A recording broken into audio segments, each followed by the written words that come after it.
তিনি চলেছেন সেই চাঁদের পাহাড়ে।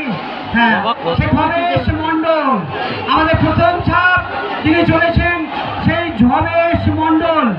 আপনারা উপর দিকে তাকিয়ে থাকুন সমস্ত যাত্রীবর্গের উদ্দেশ্যে এবং একটাই মনোবক্ষে আপনারা মাঠে স্মরণ করুন সেই ভবেশ মণ্ডল ছোট্ট ছোট্ট পায়ে চলতে চলতে তিনি পৌঁছে যাচ্ছেন সেই চাঁদের পাহাড়ে।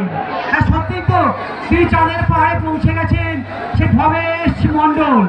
তাই আমরা সমস্ত যাত্রীবর্গের উদ্দেশ্যে জানাচ্ছি আপনারা একটাই মনোবাক্যে মাকে স্মরণ করুন, মাকে ডাকুন, রত্নমালা চরণে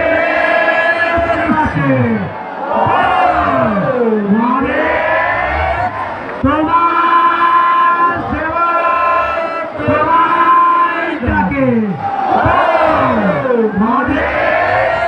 রত্নমালা চরণে আসে, তোমার সেবা তোমায় ডাকে। দেখতে পাচ্ছেন ফল ছড়াচ্ছে চোখের পলকে, তিনি মায়ের করে নেমে আসবেন। সেই মা হাত বাড়িয়ে দিয়ে সেই ভবেশ মণ্ডল তার অবর সন্তানকে তিনি যাচ্ছে করে খোকা আইনি